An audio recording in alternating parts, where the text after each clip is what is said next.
en la última hora, siendo las 11:14, y lo tenemos en línea a Gustavo Giacomo. Él es licenciado en Economía y en Ciencias de la Comunicación, para hablar de todo lo que pasa desde cómo ve la cuestión económica. ¿Cómo estás, Gustavo? Muchas gracias por estar acá con nosotros de nuevo. Buen día, saludos ahí al piso y gracias por llamarme. Bien, todo bien, por suerte, tranquilo. Bien, Gustavo, comentanos cómo ves la realidad económica. Acá, estaba mi compañero Carlos Ventosa, me hablaba del aumento a los jubilados que se viene. ¿Cómo lo ves? Esto puede llegar a solucionar un poco el tema para el sector, ¿no?, de los jubilados, para hacer frente a la inflación, todo lo que está pasando. ¿Cómo lo ves? Sí, mira, el tema de la economía, lo que tiene que ver, con este mes y todos los meses, tiene que ver con la inflación, ¿no? Digamos, uno de los temas más importantes y que el gobierno se está comenzando a preocupar tiene que ver con la inflación. Por eso en jubilados, lo habíamos hablado nosotros en otros programas, que esta fórmula que suma el RIT y lo que tiene que ver con la recaudación del ANSES, no llegaría a cubrir la inflación que va a tener el primer semestre digamos, la Argentina, y mucho menos los jubilados. Entonces están analizando crear un bono para compensar esa inflación. Es decir, siempre volvemos a lo mismo. En un país inflacionario como la Argentina, obviamente que la jubilación, la fórmula se tenía que haber atado al costo de vida, pero la idea era que no. Entonces esto hace que seguramente van a tener que hacer un bono para compensar esa inflación. Y la inflación también lo que hizo, hay una inflación de alimentos realmente importante. Esto lo vimos en precios mayoristas, que lo que hacen los precios mayoristas después tiran para arriba también la minorista del mes siguiente. Claro. Que habla de casi 5 y de una inflación que ya al menos en los 2 meses, en el primer trimestre puede llegar a más porque ahora tenemos que ver marzo, pero en el primer trimestre puede superar holgadamente el 12%, 15%, y ya se proyecta una inflación del 45% como mínimo. Muchísimo. Que está muy lejos del 29% que tiene, digamos, el presupuesto, ¿no? Que prevé el gobierno, que al menos va a tener el 2021. Bien. Una pregunta, Gustavo. Acá estamos con Carlos Ventosa, buenos días. ¿Qué tal, Carlos? Buenos días. Bien, gracias a Dios, muy bien. Entonces, si vos, por tu proyección que decís, el aumento que le dan a los jubilados queda licuado por el índice inflacionario, ¿no? Claro, por eso el gobierno lo que está haciendo, lo dijo Raberta, la titular del ANSES, de que si el salario, de acuerdo a la fórmula que votó el Congreso, no llegaría a cubrir, por ejemplo, lo que tiene que ver con la inflación, le van a dar un bono compensatorio. Viene a ser como la cláusula gatillo que se le da a los sindicatos para no darle determinada suma. Entonces le dicen cláusula gatillo: si pasa del 30 a 35 te damos un porcentaje más para no perder frente a la inflación. Y eso después, pregunta, y eso después que cuando le ponen que le dan 2 bonos, y después cuando va el próximo aumento, eso no se incorpora dentro del neto para dar el aumento, ¿no? Siempre sobre el básico. Claro, siempre sobre el básico, por eso siempre pierde. Por eso te digo, en un país inflacionario como la Argentina, o te perjudicás a través de las uvas, estos créditos que eran a través de la inflación, que la fórmula tenía que ver con que se ajustaban con inflación, que hay muchísima gente con problemas realmente importantes porque la cuota se le fue a las nubes.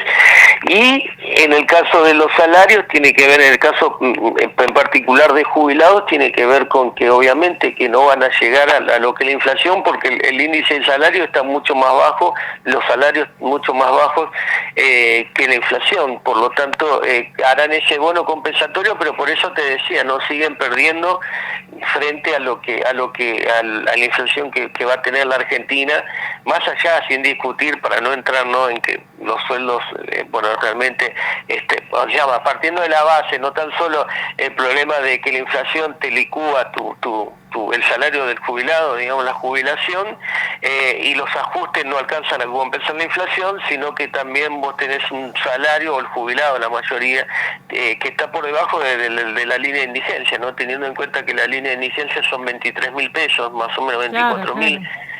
Así que entonces esas cosas que pasan, ¿no? Acá en la Argentina, ¿no? Una persona que está jubilada, pasa a ser, de acuerdo al estándar de medición del INDEC, una persona indigente, ¿no? Perdón, que ¿y no puede llegar a 20. Perdón, ¿en números cuánto llegaría a cobrar un jubilado de la mínima? Mira, la mínima no llega a 20.000 pesos. ¿Y con el aumento? 18, y con el aumento puede llegar, son 1.500 pesos más, 2.000. Claro, No es nada. Y la mayoría del, digamos, el grueso de todo lo que tiene que ver con los jubilados y pensionados tienen la mínima. Entonces está muy por debajo de la canasta básica, ¿no? Que está casi 60.000 pesos. Entonces esas distorsiones hacen que, bueno, tengamos digamos, lo que estamos viendo actualmente, ¿no? Que bueno, una economía que está parada y que, bueno, y que hay sectores que la están pasando, que la van pasando mal, ¿no? Es decir, entonces, bueno, encima tenés una inflación muy alta que no alcanza a compensarte al menos el efecto inflacionario que va a tener el año. Entonces tenés un sueldo que está por debajo de la indigencia y tenés una inflación que encima te come ese salario que está por debajo de indigencia. Así que es un combo no destructor para la clase pasiva Gustavo, en la Argentina. ¿y pero no hay ningún comité, ente de economistas prestigioso que exista en la Argentina, con tantas máster y todo, que puedan resolver esto de alguna manera? Nadie. O sea, esto es porque yo es que tengo uso razón. Esto es una liturgia y una letanía ya vista, o sea, y entonces lo comentamos este año, lo vamos a comentar en el 2021, en el 2022 vamos a hablar lo mismo, entonces, ¿cómo? ¿Siempre lo mismo? No puede haber un cambio de timón, o sea, para... Y eso... digamos, los jubilados está dentro de lo que es la deuda interna que tiene la Argentina, ¿no? Siempre la Argentina mira la deuda externa, lo que debe, los 100.000 millones, 200.000, 300.000 millones de dólares, y trata siempre de arreglar y negociar eso, y bueno, y queda pendiente la deuda interna, ¿no? Entonces, parte de la deuda interna en la Argentina son los jubilados que hace más de 20 años no hay ningún proyecto que pueda subirles el salario. Y en lo que tiene que ver con lo que te marca la situación argentina, que vamos a seguir hablando igual, porque ahora no estamos haciendo nada. Entonces, si hoy no hacemos nada, dentro de 20 años vamos a estar igual. Es decir, no se crea trabajo, no hay proyecto para agregar valor, digamos, no. Vos tenés que conseguir, para que el sistema sea viable, vos tenés que conseguir más trabajadores que aporten al sistema. Así seguimos con este sistema, pero cada vez son menos trabajadores los que aportan, porque cada vez el trabajo formal es cada vez menor, digamos. Nosotros vamos a un empobrecimiento, o sea, la economía, cuando vos miras la serie, es decir, si vos miras fotos, sí, ahora, no sé, el lunes a la mañana vas a Panamericana y no puedes cruzar porque infinidad de autos. Esas son fotos de la Argentina, del AMBA, pero vos cuando mirás la serie realmente te das cuenta que la Argentina no crea empleo, destruye empleo. Entonces, cada vez hay menos aportantes para la cantidad de jubilados, y esto no tiene que ver con que hay que jubilarse más tarde, digamos, siempre se busca la forma más sencilla como para que el sistema pueda funcionar, pero en realidad lo que sucede es que no creamos empleo, entonces cada vez tenemos más pasivos y menos trabajadores activos, digamos, eso es lo que sucede en la Argentina. Vos imaginate, Carlos, que vos tenés, por eso cuando nosotros hablamos de la pobreza, si bien no está en la portada de todos los diarios, y la pobreza es importante, trabajar sobre la pobreza y estudiar la pobreza, porque es la que te genera todo este problema, porque vos tenés, viste que en el INDEC salió Macarena Carlos, dio los números de lo que era la pobreza multidimensional, ¿no? Que es la que mide, sí. Claro, digamos, el INDEC mide de dos formas la pobreza: por ingresos, que está en el 37 o 30 y pico, que son 14 millones de personas, y la multidimensional, que tiene que ver con las condiciones de vida que tiene una persona, ¿no? Ahí lleva 21 millones de pobres. Entonces, con 21 millones de pobres, cualquier sistema fracasa, entonces todo empieza a fracasar. Los sistemas los sistemas de jubilatorios, los sueldos, porque los sueldos tienden a bajar porque hay mucha oferta por cada demanda de empleo, digamos, todo empieza a tirarse para abajo, ¿no? Entonces, eso es lo que sucede en una economía en la cual vos tenés un 21 millones de personas que no tienen, ingresos suficientes. Eso es lo que sucede en la Argentina. Entonces vos, para solucionar el tema jubilatorio y para solucionar todos los problemas, tenés que solucionar primero el tema de la pobreza, pero la pobreza se guarda ahí abajo de la alfombra y los problemas siguen, y cada vez tenemos menos aportantes porque cada vez hay menos trabajo formal, se destruye empleo. La pandemia lo que hace es poner en relieve todo esto y es por eso que la situación sigue igual. Pero si hoy por hoy, esto también tiene que ver con la tecnología, es decir, el otro día me invitaron a una charla para una empresa y entonces decía, ¿por qué se complica trabajar en tecnología con una empresa? Porque no hay tecnología. Entonces vos podés tener proyectos en tu cabeza, pero todos los proyectos hoy industriales tienen que tener una base tecnológica. No podemos pensar como en el 30 que armábamos, ¿no?, las cosas sin una base tecnológica. Ahora todo hacíamos el manual de instrucciones y se terminó. Ahora ese manual de instrucciones es la base tecnológica que tiene que tener el proyecto. Y entonces las organizaciones, el país, todo, cuando quiere trabajar sobre incorporar la tecnología, ahí se complica el proyecto. ¿Pero por qué? Porque no hay tecnología. Pero Gustavo, escúchame, perdona que te interrumpa. Habiendo, sí. Yo hago desde mi óptica, ¿no? Habiendo una carencia habitacional en la Argentina terrible, no hay líderes que puedan desarrollar un plan de vivienda con inclusión, claro, de mano de obra, donde vos no precisás tantas tecnologías, difíciles. Para generar trabajo porque yo estimo, desde mi punto de vista, primero un censo de la gente que está careciente de vivienda, y segundo, un proyecto. Entonces eso genera un aspecto, porque la economía, me parece a mí, que se basa en base a las expectativas de los seres humanos. No sé si me entendés. Entonces, sí. Haciendo un censo de déficit de vivienda, nosotros la base de la tierra la tenemos. Los técnicos y los profesionales me parece que son de los mejores.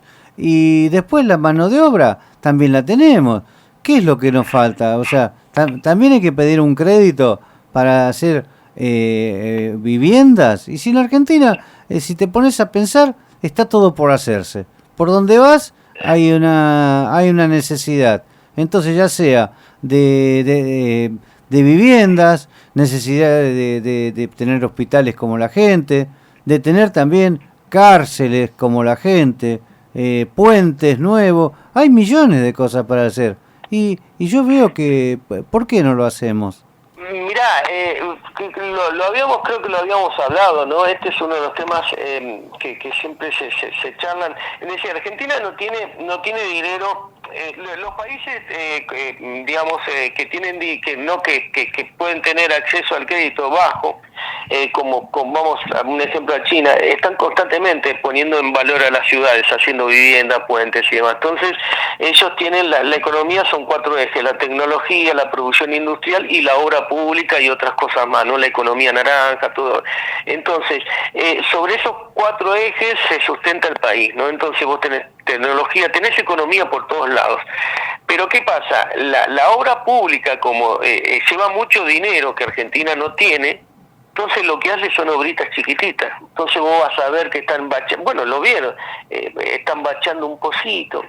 O sea, eso es lo que puede hacer la Argentina. No tiene volumen para hacer. Para hacer lo que vos planteas, Argentina necesita tener dinero, digamos, para crear una política activa. O sea, inclusive para el trabajo, Argentina tendría que utilizar una política activa. ¿Qué se denomina política activa? La política del COVID, donde se utilizó recursos, tiempo, infraestructura. Todo en eso.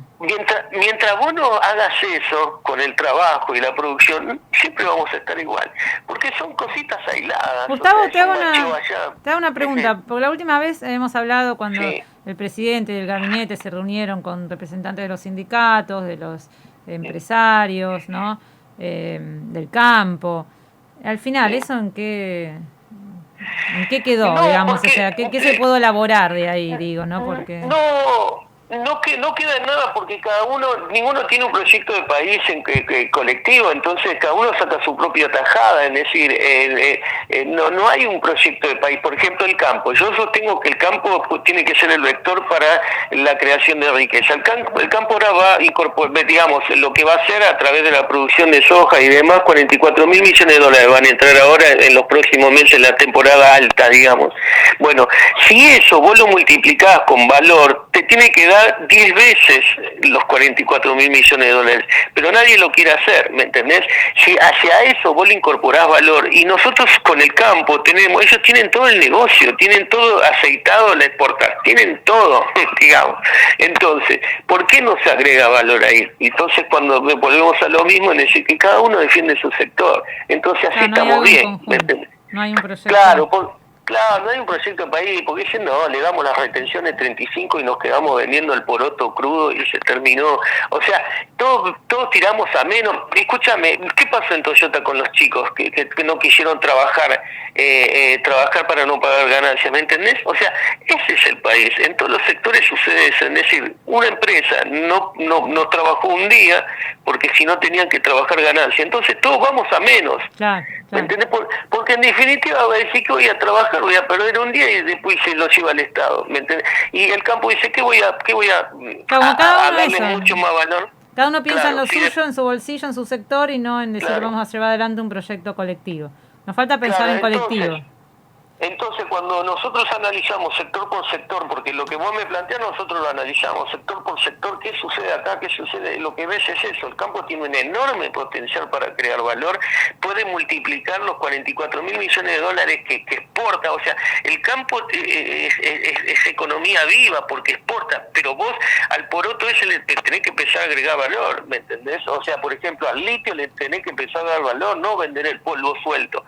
Entonces, pero a los tipos les conviene vender el polvo suelto porque lo que sucedió con Toyota sucede en todos los sectores de la economía. Entonces, como no hay incentivos como tiene Brasil, que si vos, por ejemplo, tenés una empresa grande, tiene una cadena de valor y esa cadena de valor la aumenta, o sea, el que le hace los bulones, cada vez tiene más empresas de cadena de valor, el Estado le descuenta impuestos.